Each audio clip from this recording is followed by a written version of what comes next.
astele.tv.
Hola, ¿qué tal? ¿Cómo les va? Les saludamos como cada semana, agradeciendo que nos sigan en este espacio, la agenda del emprendedor de astele.tv. Les saluda Raúl Fraga y damos la bienvenida, como en cada emisión, a nuestro colega y amigo, el periodista José Sobrevilla. Bienvenido, Pepe. Muchas gracias, Raúl. Muy buenas tardes. Buenas tardes y también, por supuesto, a nuestro colaborador permanente, el artista gráfico, cartonista y caricaturista, Luy. Bienvenido, Luy. Gracias, Raúl. Muy buenas tardes. Un saludo a todos nuestros amigos listísimos aquí para los trazos del día de hoy. Muchas gracias. Muchas gracias. Y el día de hoy tenemos el privilegio de recibir a un joven investigador académico muy talentoso. Él es el maestro Luis Ángel Hurtado. Él es académico de la licenciatura y de los posgrados en la Facultad de Ciencias Políticas y Sociales de la UNAM. Es especialista en el estudio, análisis y propuesta sobre los medios digitales, las redes sociales, y hoy nos compartirá de manera muy importante los resultados de una investigación que ha emprendido sobre cómo consumen los mexicanos WhatsApp, Instagram, Twitter, Facebook. Y también el maestro Hurtado es director general de la firma Comunicación Política Aplicada. Nos da mucho gusto recibirte, muchas gracias por estar aquí. Muchas gracias por la invitación. Hasta hace muy poco tiempo era muy difícil hablar de los medios digitales, de las redes sociales, de las tecnologías de la información y la comunicación en México. Sin embargo, ya está más que posicionado en el lenguaje cotidiano, sobre todo de las llamadas nuevas generaciones digitales. ¿Qué trascendencia le han traído a México y a su sociedad estas nuevas grandes tecnologías digitales, maestro Hurtado? Pues mira, primeramente hay que recordar que estos medios digitales o la llamada era digital es realmente una era nueva, sobre todo las redes sociodigitales. Cierto. Hablando de que pues apenas Facebook, que es digamos la red actual más usada en el mundo y por supuesto la más usada en México, acaba de cumplir 15 años, o sea, tiene realmente poco tiempo a comparación de otros medios de comunicación, pero esto no le resta, digamos, el valor y, digamos, la penetración que ha tenido, digamos, en los usuarios mexicanos. Según los datos del Instituto Federal de Telecomunicaciones, 38 millones de hogares mexicanos consumen o tienen acceso a la televisión pública o a la televisión. Y digamos el caso de los medios digitales, lo que es internet y redes sociales, estamos hablando ya de 21 millones. ¿Qué tal? O sea que los medios digitales están poco a poco ganando terreno como las fuentes de información y conocimiento de la sociedad mexicana. Sí, por supuesto. Hace, digamos, el año pasado que tuvimos este proceso electoral, estábamos hablando de 71 millones de mexicanos conectados a Internet. Y, digamos, para poner un parámetro, el caso en el 2012, que fue también un proceso electoral de corte presidencial, en esa época estábamos hablando de 40 millones. O sea, estamos hablando que en 6 años casi se duplica el número de usuarios en Internet. Maestro, ¿cómo ha revolucionado las redes sociales la política, la forma de elegir a los gobernantes, cómo se han integrado la masa social a estas redes para ese objetivo. Bueno, primeramente me gustaría hablar un poco acerca, este es un fenómeno que se le conoce dentro del argot de la comunicación digital como tecnopolítica o ciberactivismo. La tecnopolítica es un fenómeno que surge a partir del 2006, 2008, pero propiamente donde más famoso se hace el uso, digamos, de estas redes sociodigitales, lo que son las redes sociales, se da con la candidatura presidencial de Barack Obama. En la cual, pues bueno, el candidato hace uso, digamos, de estas redes sociodigitales para difundir, digamos, sus propuestas de campaña y para interactuar. Eso es lo más interesante, interactuar con el público e interactuar con los futuros votantes o los votantes.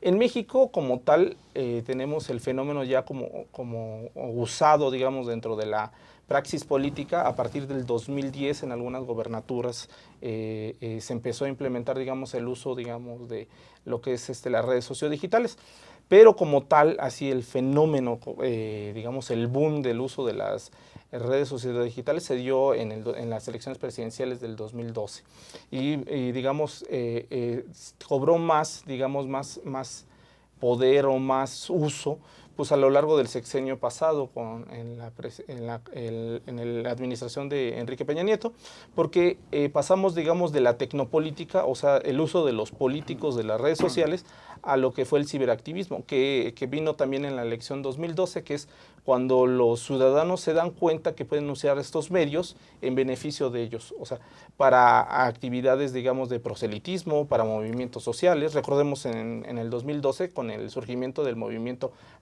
#Yo Soy 132, y se da, digamos, ese primer fenómeno, digamos, de lo que es ciberactivismo. Y a lo largo del sexenio, digamos, de Enrique Peña Nieto, pues vimos diferentes formas del uso de las redes sociodigitales, ya sea para orquestar, digamos, movimientos. En el 2017 recordemos el famoso gasolinazo, que se da un movimiento muy fuerte, o en el 2014 con el famoso movimiento por búsqueda de los 43 normalistas de Ayotzinapa, o el caso también de la Casa Blanca de Enrique Peña Nieto, ¿no? Son las formas o las dinámicas que se han dado y en la cual, digamos, la sociedad ha tomado parte en el desarrollo de la actividad política y la cual la hace suya. No solamente no solamente son los políticos hacia la sociedad, sino también la sociedad hacia los políticos. Por eso también entendemos, digamos, la existencia de los famosos lords o ladies o los reportes, digamos, de los abusos, digamos, de ciertos funcionarios o administradores públicos que en sus cargos, digamos, que desempeñan.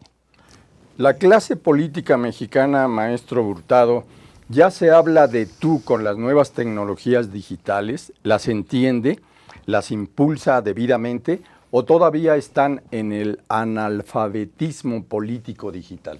Bueno, es que hay que entender que a lo mejor hay dos tipos, digamos, de ciberactivismo. Por parte de la sociedad, pues hay una sociedad muy comprometida, muy entregada al uso de las redes sociales digitales, pero tenemos, digamos, a la clase política, la cual lamentablemente desde mi punto de vista se ha quedado en el fenómeno de la comunicación tradicional. Cierto. ¿Qué quiero decir? Que solamente emiten y no interactúan con los usuarios. Solamente emiten sus mensajes y hasta ahí se quedan. Sí. Y eso, digamos, les resta, digamos, cierta facilidad o acceso o interacción con la gente y por esa parte, pues desde mi punto de vista, no veo, digamos, una clase política entregada, digamos, a tener la oportunidad de dialogar con la sociedad mexicana. Como interlocutores válidos. Así es, Raúl. Y últimamente ha sido muy utilizado el WhatsApp. ¿Qué nos puedes platicar, maestro, del WhatsApp y sobre todo en el desplazamiento de noticias falsas? Por supuesto, mira, en ese caso hay que entender cómo surge WhatsApp y para qué se usa, ¿no? El caso de México y en el mundo, digamos, es algo muy interesante porque WhatsApp se volvió como la red sociodigital más usada para el intercambio de conversaciones y de información. El caso de México es claro por esa parte, porque hoy en día la sociedad está más comunicada, bueno, socializa de una forma más directa, digamos, mediante esta herramienta o esta red sociodigital. Ahora, ¿cómo fluye, digamos, la información? Pues fluye de la siguiente forma, pues mediante los famosos compartidos que las mismas redes y las mismas páginas e internet te lo permite. Hoy es muy fácil a un clic decir, me gusta este texto, se lo mando a mis familiares, se lo mando a mis amigos, a mis compañeros del trabajo, en mi caso yo a mis alumnos, y muchas veces en ese clic la información no es corroborada, no es contrastada, no es analizada, y digamos, el caso de WhatsApp se vuelve, digamos, la red sociodigital, según la Universidad de Berkeley, como la red social donde más se transitan o donde más transitan los fake news. Nosotros en Comunicación Política Aplicada nos dimos a la tarea de hacer un estudio sobre el comportamiento de los fake news con los mexicanos. Muy bien, y después de la pausa, el maestro Luis Ángel Hurtado comentará con nosotros cuáles propuestas pudieran generarse para que la clase política mexicana también aprenda a generar la interlocución muy necesaria y enriquecedora en el proceso político democrático que vive nuestro país. Continúen aquí en un momento, regresamos.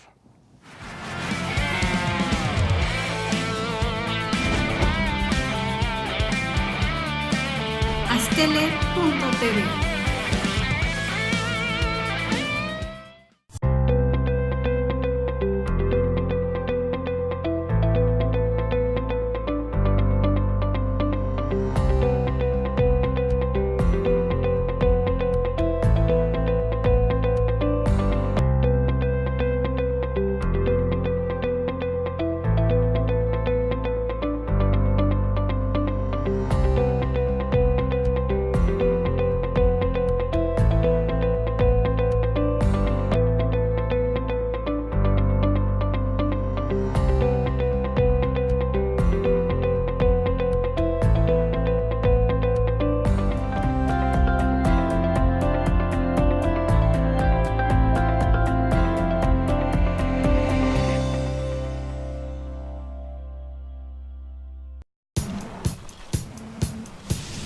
Para cuando sudamos la camiseta. Para los que tenemos una vida intensa. Porque todos necesitamos rehidratarnos. Electrolit, hidratación total, científicamente hidratante.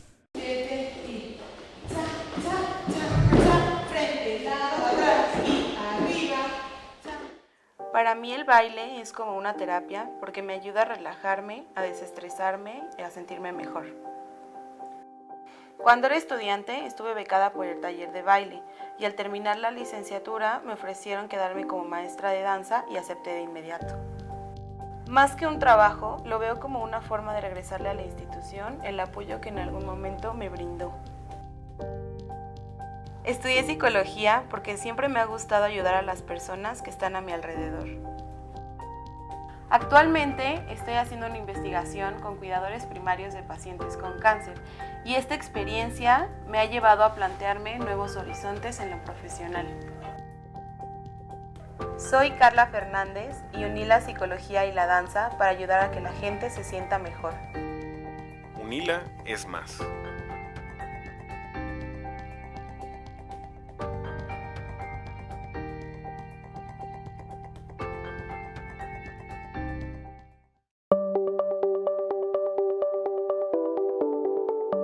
Aztele.tv.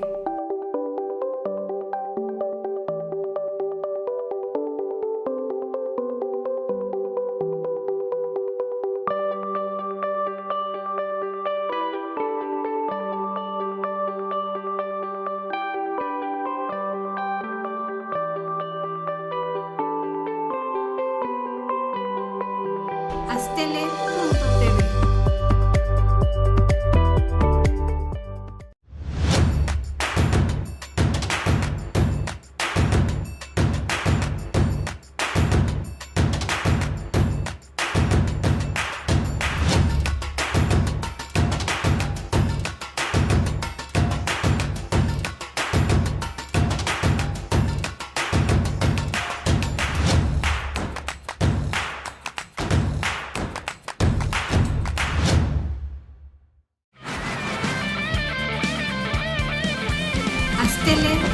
www.ser.tv.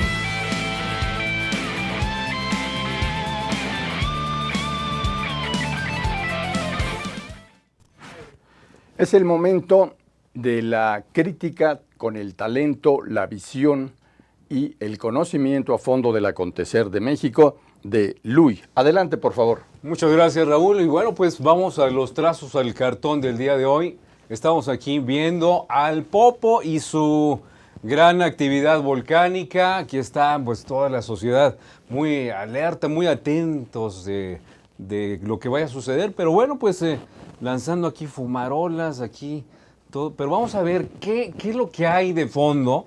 ¿Qué es lo que hay de fondo aquí en este volcán? ¿De dónde proviene todo este humadrón? Pues resulta que es la gente, ¿verdad? La gente ahí está enfadada por la reforma educativa echando lumbre, ¿verdad? Y bueno, pues ahí vamos a ver qué tanta lumbre y tanta humadrón vienen en los próximos días, ¿verdad? Pero mientras tanto, ahí está el gran secreto en los trazos del día de hoy. Muy bien, muchas gracias, Luis. Muchas Que gracias. por cierto, entre los acontecimientos de las últimas horas, ya crece la tensión política entre el presidente de la República, Andrés Manuel López Obrador, y la Coordinadora Nacional de Trabajadores de la Educación. Habrá que preguntarse si verdaderamente la CENTE es el único y auténtico contrapeso al presidente de la República, aunque también otros dicen que nuestro gremio, el gremio periodístico, hace contrapeso frente a las cotidianas referencias críticas y hasta de descalificación que emite el presidente. Gracias, Luis. No, gracias. Un placer. Maestro Hurtado, te pregunto, ¿cuál debería ser el proceso de reinvención que profesionalmente la clase política mexicana debería tomar para poder encontrar grandes avances en la utilización con inteligencia, talento, sensibilidad de las nuevas realidades y desafíos digitales en México? Pues mira, primeramente, desde este punto de vista, Raúl, yo considero, y lo he platicado con muchas personas, que es primeramente abrir, digamos, la barrera, quitarse el miedo, digamos, Claro. del intercambio, digamos, de comentarios, ¿no? Porque actualmente la clase política está jugando un papel solamente de emisor, pero no le gusta entrar en interlocución, digamos, con los usuarios. Lógicamente, pues las redes sociodigitales, hoy en día, principalmente lo que es Facebook, Twitter e Instagram, pues no les gusta a los usuarios ese tipo de frialdad por parte de los políticos, de que ellos emiten un mensaje y no escuchan, digamos, los comentarios Sí. que emiten sobre, digamos, aquellas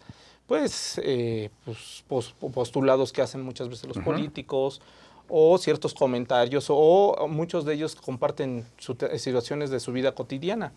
Ni siquiera en esas situaciones de la vida cotidiana pues abren el espacio para hacer intercambio, digamos, de comentarios con los ciudadanos. Creo que desde ese punto de vista lo primero que se tiene que hacer es pues romper esa barrera y entrar, digamos, a la interlocución con los ciudadanos. Muy bien. En ese sentido, maestro, ¿qué hay detrás de la expresión de Andrés Manuel López Obrador de benditas redes sociales? Bueno, es que hay que recordar el contexto en cómo se da, digamos, el proceso electoral y antes del proceso electoral 2018, que las llamadas benditas redes sociales, como lo dice el ahora presidente de México, pues jugaron un papel sumamente importante para, pues, digamos, difundir muchos de los comentarios, de las críticas o de los en estos casos postulados del presidente sobre lo que en su momento estaba desarrollando la administración actual, lo que era el caso de Enrique Peña Nieto, pero no solamente con él, sino también de la clase política en general. Recordemos que en el 2018 el presidente, bueno, en ese momento candidato de la coalición Juntos Haremos Historia, era muy claro en llamar a los políticos la llamada mafia del poder, y eran todos ese grupo de personas, y él a lo largo no solamente del 2018, desde antes, debemos de recordar desde el 2006, él ya había, digamos, nombrado a este grupo de políticos bajo ese ese concepto. Ahora, bajo esa lógica, pues él le llama las benditas redes sociales, porque recordemos que el cerco informativo que se le genera a raíz de la elección de 2006, y en la cual pues desaparece un momento del escenario mediático López Obrador, pero con la llegada de digamos, las redes sociodigitales, pues él fue el primer protagonista, digamos, en estos espacios. Recordemos que él en su canal de YouTube pues es el primer youtuber político que yo he encontrado mexicano, y que empieza a emitir desde ahí ciertos comentarios, ciertas críticas, y no solamente en eso, usa Twitter y luego Facebook y así sucesivamente. Lógicamente pues esto le acarreó, digamos, cierto beneficio, porque fue el primer, digamos, político mexicano que se instauró en este terreno, y no solamente en este terreno, sino que le dio cabida a todos aquellos simpatizantes que tenía, y todos ellos pues solamente lo que hicieron fue unirse, digamos, a este sentir que en ese momento López Obrador decía. Con lo cual, pues a lo largo de estos ya 12 años, pues estas redes sociales se volvieron benditas, porque fueron un fiel alfiler en la balanza para poder contrarrestar, digamos, la posición mediática de los medios tradicionales, de los partidos y de los políticos tradicionales. De acuerdo a los datos históricos de la fundación de cada una de estas opciones digitales, WhatsApp se funda el 24 de febrero del año 2009, Instagram el 6 de octubre del año 2010, Facebook, de acuerdo a lo que aquí se dice, surge el 4 de febrero de 2004, que ya tú nos mencionabas, que está cumpliendo 15 años, y Twitter se funda el 21 de marzo del año 2006. ¿Cuál de estas opciones tiene mayor posicionamiento y atractivo para los políticos mexicanos?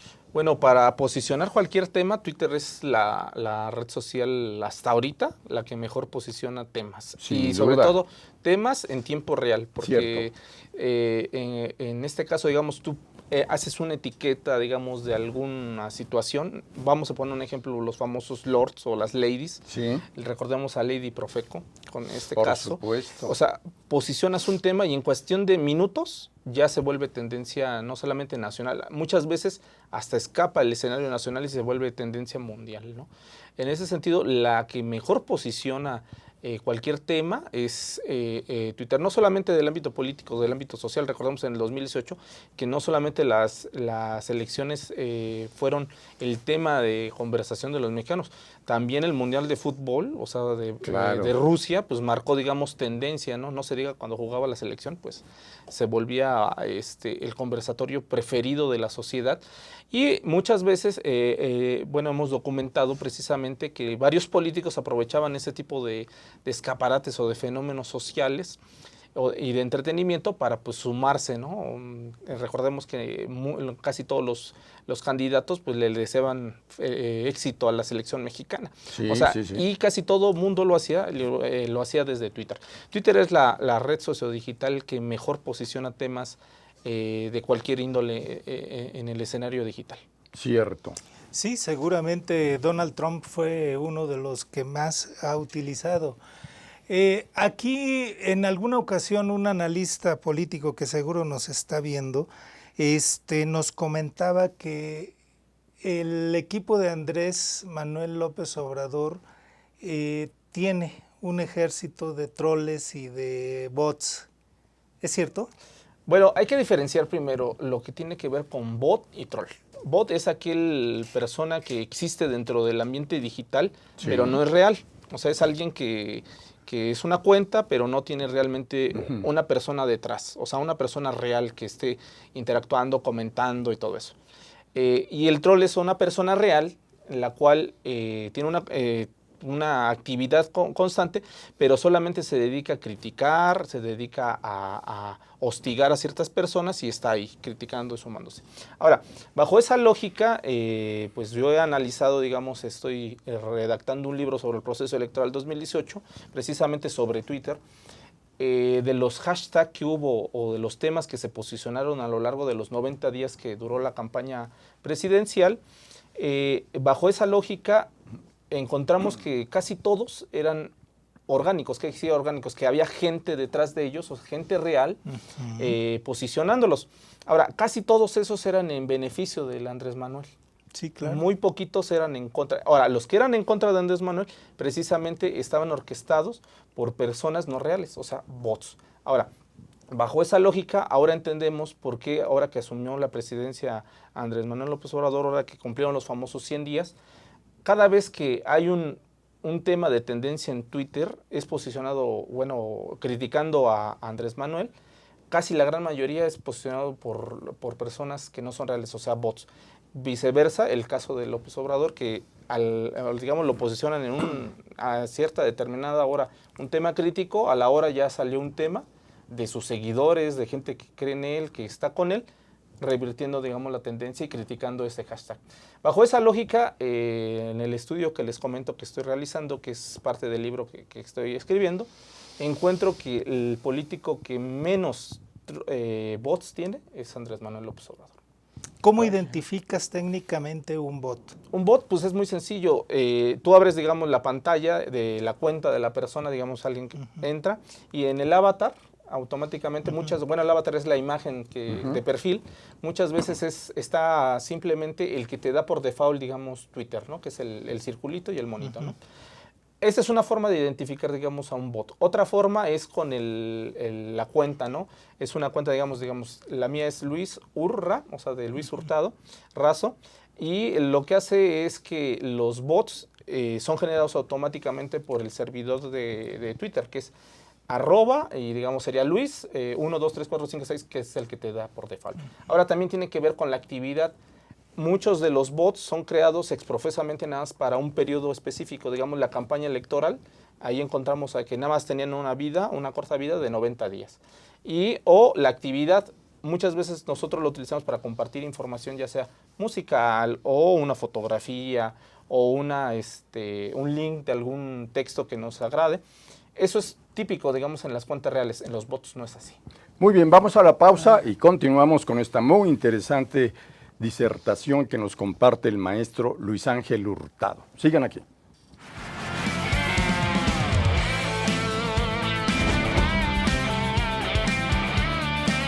Astele.tv.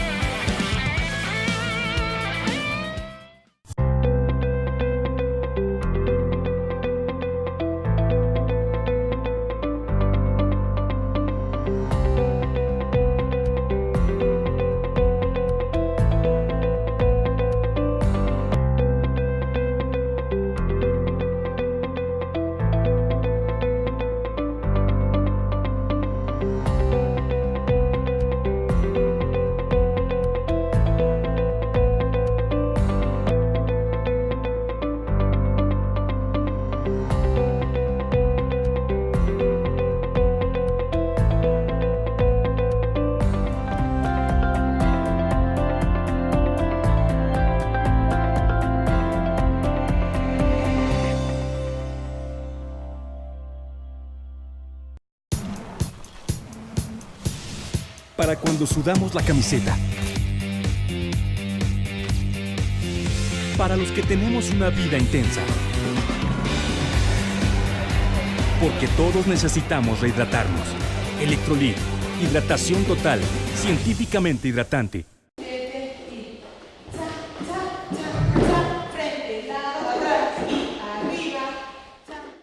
Para mí el baile es como una terapia porque me ayuda a relajarme, a desestresarme y a sentirme mejor.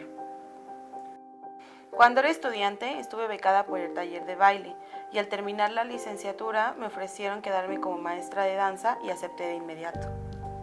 Más que un trabajo, lo veo como una forma de regresarle a la institución el apoyo que en algún momento me brindó. Estudié psicología porque siempre me ha gustado ayudar a las personas que están a mi alrededor. Actualmente estoy haciendo una investigación con cuidadores primarios de pacientes con cáncer y esta experiencia me ha llevado a plantearme nuevos horizontes en lo profesional. Soy Carla Fernández y uní la psicología y la danza para ayudar a que la gente se sienta mejor. Unila es más.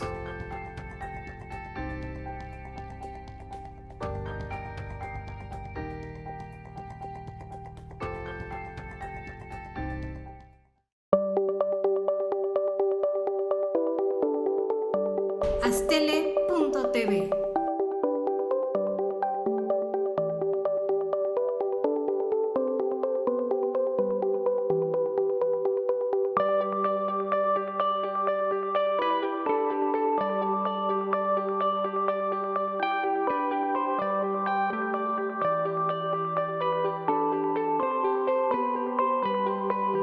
Astele.tv.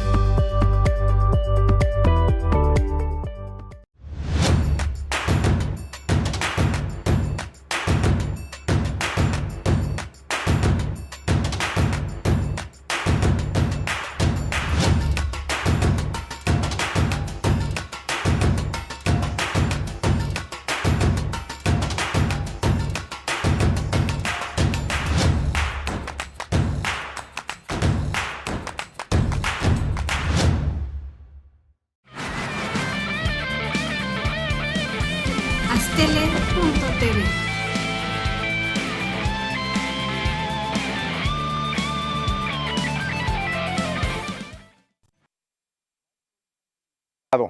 Indiscutiblemente, las benditas redes sociales sirven para atraer potenciales electores y para ganar las votaciones finalmente.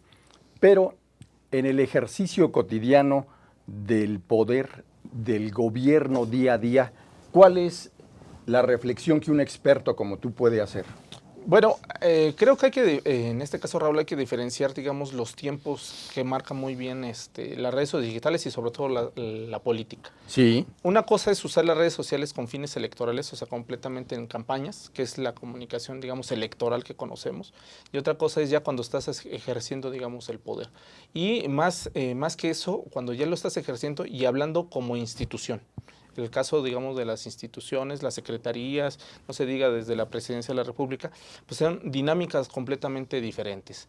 Desde mi punto de vista, es algo que todavía no comprendemos a cabalidad los mexicanos y sobre todo los mexicanos que están dentro del argot de la comunicación institucional. Cierto. Esa parte, porque a veces entran en un mecanismo que piensan, bueno, lo vemos hoy en día con nuestro señor presidente, que pues piensa que todavía está en campaña, yo lo he visto así y he escrito sobre eso.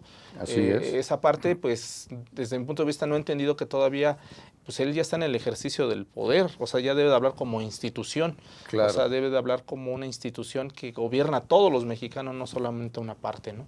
Bajo esa dinámica, no solamente él, también el caso de Peña Nieto era también claro, que hablaba solamente a ciertos públicos.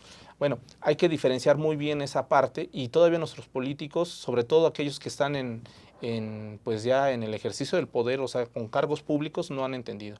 Por eso la gente hoy en día, yo les decía a mis alumnos en la UNAM que cuál era el tuit más, digamos, más consultado o más retuiteado o más likes. Y ellos me decían, no, pues debe de ser uno político, pensando que los políticos eran los aquellos que ejercían más control dentro de las redes digitales, y no es cierto. Fue el Twitter más, digamos, más compartido, o el más, digamos, con más likes, es uno de Voice, o sea, de La Voz América, ¿no? Sí. Ahí vemos entonces en ese sentido qué le interesa a la sociedad, ¿no?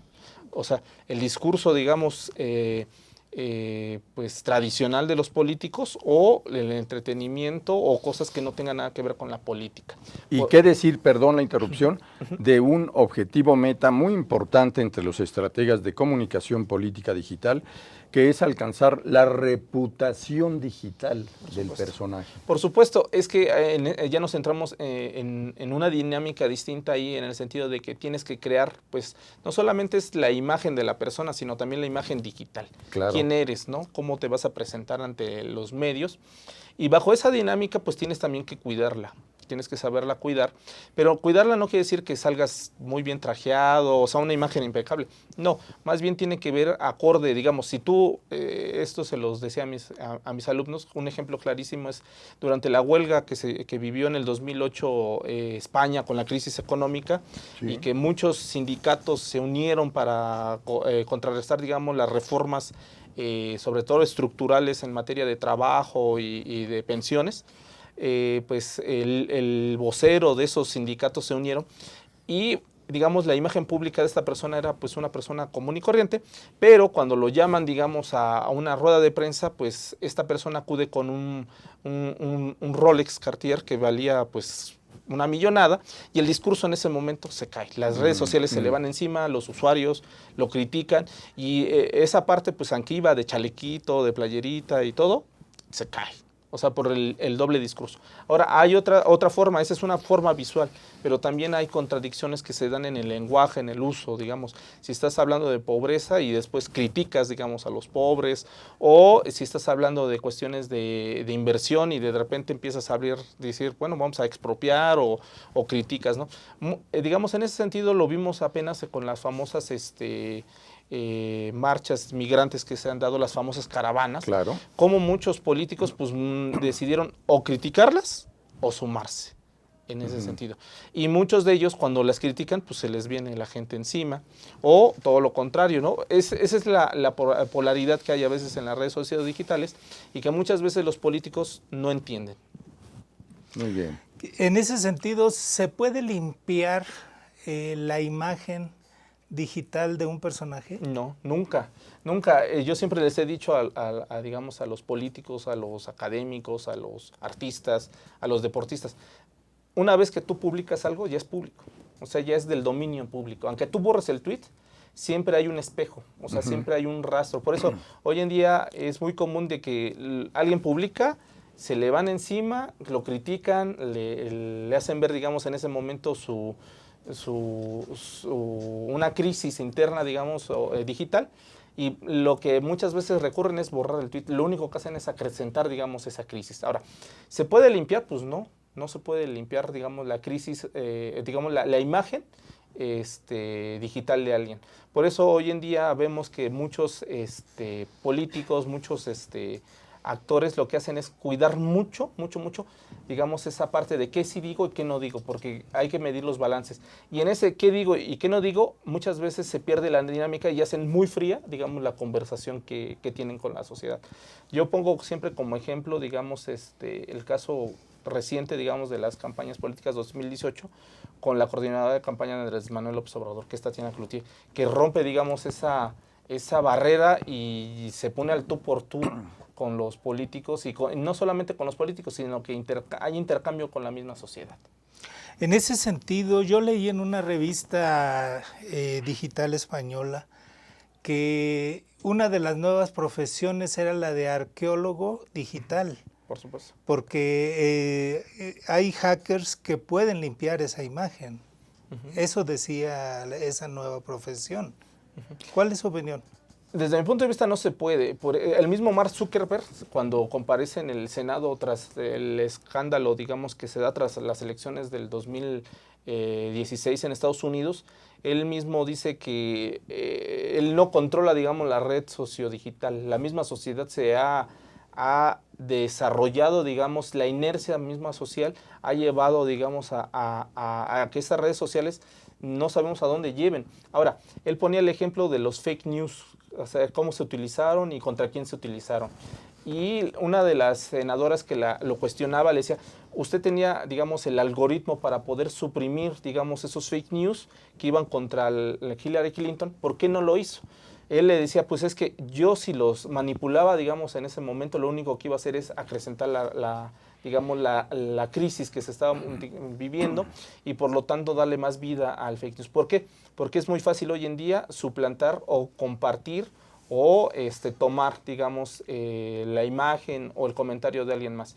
Ejemplo claro, uno hoy día dice, bueno, voy a publicar este texto y no sabes quién ya lo copió o ya lo compartió. En ese momento ya deja de ser tuyo, ya no está en tu cuenta, está en la cuenta de otra persona. Y tendrías que decirle a la otra persona, sabes qué, bórralo, pero tú no sabes si la otra persona, ya otras personas interactuaron o intercambiaron. Es sumamente difícil eso. El día de ayer el expresidente Vicente Fox emitió un tuit dirigido al presidente Andrés Manuel López Obrador, donde le decía muy temprano del gran problema que representaba para él el que un comando armado había intentado entrar a su rancho en Guanajuato y que generó una respuesta inmediata del presidente asignándole 8 profesionales de la seguridad personalizada, militares. Después correría por cuenta de Reforma la versión de que no se había tratado de eso, sino que eran escoltas que acudían a trabajar en una boda contratada en las instalaciones del rancho de Vicente Fox. Después de la pausa vamos a continuar comentando cuáles son los ejemplos claves que retratan de cuerpo completo el proceso de aprendizaje que los políticos tienen respecto al mundo digital. Sigan con nosotros.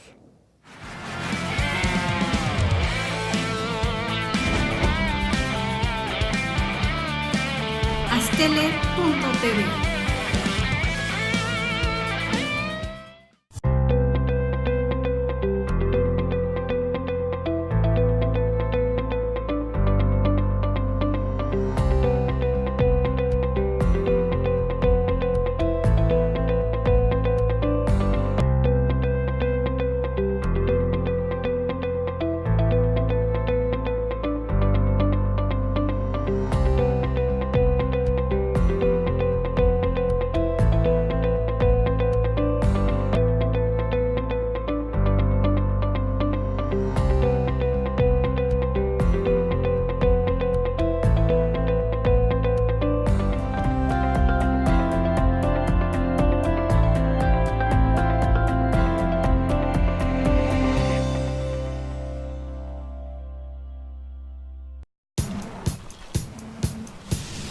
Para cuando sudamos la camiseta.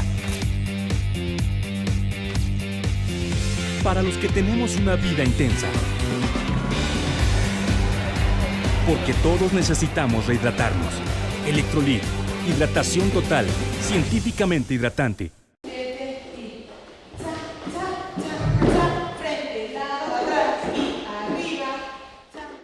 Para mí el baile es como una terapia porque me ayuda a relajarme, a desestresarme y a sentirme mejor. Cuando era estudiante estuve becada por el taller de baile y al terminar la licenciatura me ofrecieron quedarme como maestra de danza y acepté de inmediato. Más que un trabajo, lo veo como una forma de regresarle a la institución el apoyo que en algún momento me brindó. Estudié psicología porque siempre me ha gustado ayudar a las personas que están a mi alrededor. Actualmente estoy haciendo una investigación con cuidadores primarios de pacientes con cáncer y esta experiencia me ha llevado a plantearme nuevos horizontes en lo profesional. Soy Carla Fernández y uní la psicología y la danza para ayudar a que la gente se sienta mejor. Unila es más.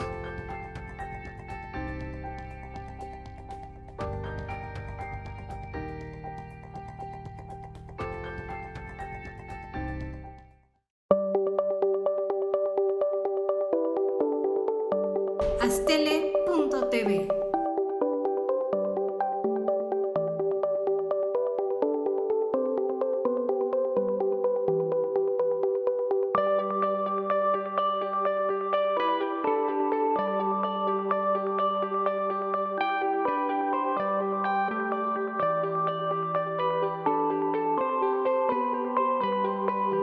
Astele.tv.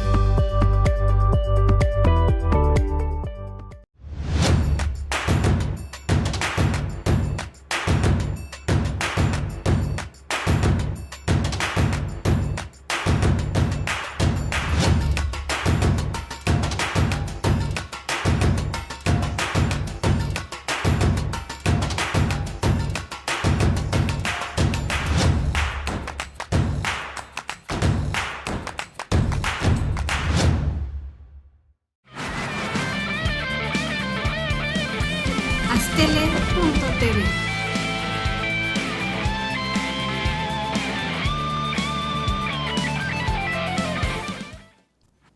Maestro Hurtado, el tuit de Vicente Fox al presidente López Obrador, ¿fue una fake news o de qué se trata en este caso? No, mira, yo creo que en este caso es una cuestión de fuerzas.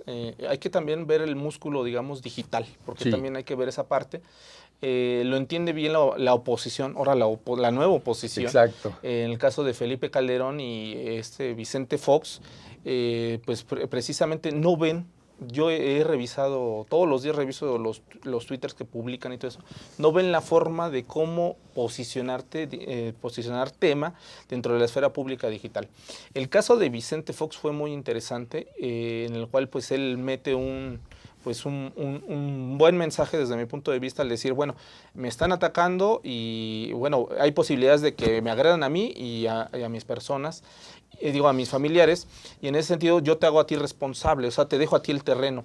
Desde mi punto de vista, la respuesta que dé el presidente, en este caso, Andrés Manuel Obrador, es correcta. ¿Y por qué digo que es correcta? Porque él, en ese momento, como es una cuestión muy delicada y de pocos minutos, si no reacciona en tiempo real, puede ocurrir un infortunio, digamos, que sí se dé el caso de que un agresor agreda tanto al expresidente como a su familia.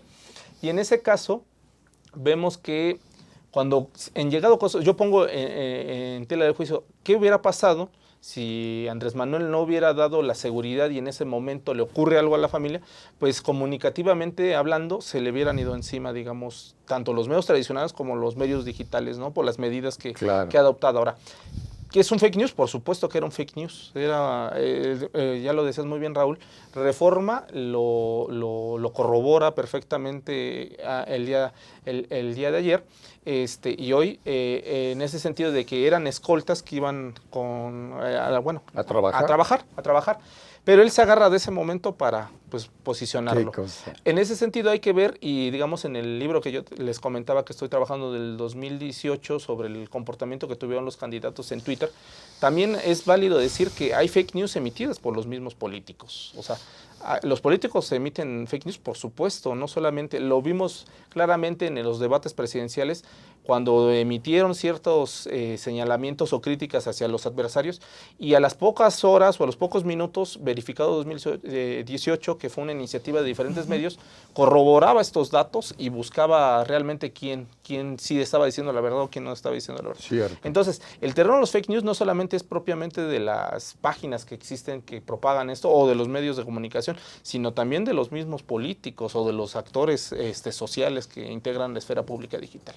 O de los grupos que apoyan a ciertos políticos. Por supuesto. Que incluso no comunican a los políticos que están utilizando fake news para mejorar la imagen o para destruir algún argumento. Por supuesto, ese caso lo tengo muy claro con el accidente que hubo, el accidente aéreo, donde pierde la vida la exgobernadora de Erika Puebla y su esposo. Ahí se vio muy bien posicionado lo que fueron fake news. Muchas noticias en la cual vinculaban directamente al ex candidato de la coalición Juntos Vamos por Puebla, que es Miguel Barbosa, y inclusive vinculaban hasta el propio presidente, de decirle de que la desairó y todo eso, ¿no? Inclusive hubo comunicadores o periodistas que compartieron hasta videos del supuesto accidente, cuando realmente no existía ningún video. Es cierto. Maestro, te pregunto sobre el grave fenómeno, interesante sin duda, del Me Too, que de qué manera ha impactado en el mundo, en el contexto global. Pues bueno, hay que diferenciar, digamos, esta cuestión, y es muy interesante porque yo lo he desarrollado en algunos artículos o partes de algunos libros que me han invitado a colaborar, en la cuestión que yo lo he catalogado junto con otros especialistas como el ciberactivismo. Bien. ¿Qué quiere decir? El ciberactivismo surge cuando el Estado realmente ya se ve rebasado por la sociedad. ¿Qué quiere decir? Cuando el Estado ya no provee, digamos, las necesidades básicas o los derechos de las personas. Este ciberactivismo surge precisamente para criticar y contrarrestar, digamos, esas medidas. Los ejemplos más claros son, digamos, las famosas primaveras árabes, cuando se solicita, digamos, en este caso, el derecho a la transición democrática o la instauración de la democracia en estos países de África del Norte, o el sufragio efectivo en este caso. Pero como ese hay otros, digamos el de los famosos los Ocupa Wall Street en Estados Unidos con las políticas tras la crisis económica de 2008, o el caso de Podemos en España también con las famosas políticas en contra, digamos, de ciertas medidas que a la larga perjudicaban a las nuevas generaciones. Y como eso también tenemos el caso de en el 2014-2013 de las famosas movimientos de activismo social o ciberactivismo con la Copa Mundial de Brasil, en la cual se criticaba el gasto excesivo que hizo el gobierno en el desarrollo de las Olimpiadas y del Mundial de Fútbol. O sea, cómo la gente pues se hace suya, digamos, las redes sociales y empieza a criticar. Ahora, todo esto lo digo para tener un contexto y llegar al caso de México. El Me Too, pues justamente no surge en México, es un movimiento que surge en Estados Unidos y en Europa, en el cual se delatan o se exhiben los abusos, los abusos tanto sexuales como de hostigamiento, sobre todo en la farándula hollywoodense o del medio hollywoodense, y no solamente era propio de las mujeres en Estados Unidos, sino también casos de hombres, ¿no? que acusan o dan entran al terreno de la acusación, digamos, de los involucrados que se han visto envueltos. Ahora, el caso de México es muy particular porque el Me Too surge solamente y única exclusivamente por las mujeres. Recordemos el caso de México con la cuestión de los derechos de las mujeres, las agresiones, los feminicidios, las agresiones que han tenido, digamos, las mujeres en los últimos años. Pues lógicamente el fenómeno se vuelve mucho más fuerte cuando surge en el ambiente digital y es posicionado casualmente desde Twitter, ¿no? Todo surge a raíz de una crítica, bueno, no una crítica, una acusación de una mujer acerca de un escritor que iba a presentar un libro y desde ahí se desarrolla, se hace el hashtag MeTooMX y en cuestión de minutos, horas, se posiciona como el tema más comentado en México. Y incluso tiene alcances internacionales, porque Me Too ya tuvo su presencia en Latinoamérica y América Central. Ahora, bajo esa lógica, pues es esto, la vulnerabilidad de los derechos de las mujeres y sobre todo la cuestión del descuido por parte del Estado, por parte de la implementación de la justicia. Yo estuve revisando varias de las acusaciones que hacen las mujeres, en este caso muchas de ellas anónimas, en la cual llegan a los ministerios públicos o van a las agencias de instancia de justicia y describen lo tortuoso que es, digamos, en este caso, rendir una declaración de agresión, ya sea sexual o de otro tipo. O sea, vemos ahí como un derecho que es, los derechos de las mujeres se ven, digamos, vulnerados. Por ello surge y le da mucho más fuerza al movimiento. Vaya que sí. Muy rápido, lamentablemente se nos acaba el tiempo. Hace 2 semanas el doctor Javier Steinu nos decía que ya operan en México 1022 escuelas donde se imparte a nivel superior con diferentes nombres la licenciatura en comunicación. ¿Cómo diferenciar a los periodistas verdaderamente formados en un plano serio, profesional, sólido, de quienes ahora se dicen periodistas por tener acceso a las redes sociales? Bueno, pues es que este fenómeno, Raúl, se vincula muy bien con lo que estábamos viviendo en las conferencias matutinas del presidente, claro, con los famosos youtubers, que uno de los argumentos que presentaban estas personas del ambiente digital es que gracias a ellos, pues López Obrador también logró su triunfo, ¿no? Ahora, ¿qué diferencia hay? Yo lo manifesté en una entrevista que me hacían, es pues básicamente la siguiente. Cualquiera puede emitir mensajes en las redes sociales y puede agarrar el micrófono y decir, pero eso, a que lo vuelva un profesional de la comunicación, hay mucha distancia, ¿no? Muy bien. O sea, una cosa es que vayas a un lugar donde te formen, te hagan consciente qué es una noticia, qué trascendencia tiene la noticia, y otra cosa es que tú consideres que esto es noticia. Muy bien, pues te agradecemos muchísimo, maestro Luis Ángel Hurtado. Muy importante, ojalá vengas pronto nuevamente. Claro que sí, Raúl. Gracias. Les agradezco muchísimo. Muchas gracias, Pepe Sobervilla. No, al contrario, Raúl, gracias a quienes nos siguieron. Y gracias, por supuesto, a nuestro muy profesional equipo de producción, talentoso, joven, inteligente. Se despide Raúl Fraga invitándolos a que nos sigan siempre en lunes 5 a 6 en la maravilla de las tecnologías de la información y la comunicación. Hasta pronto.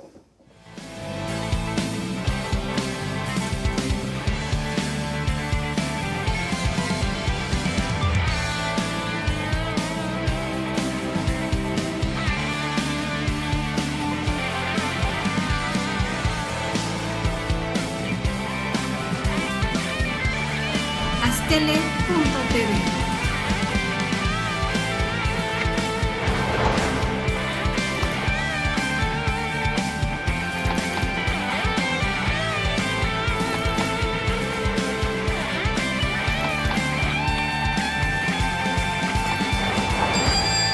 Teler.tv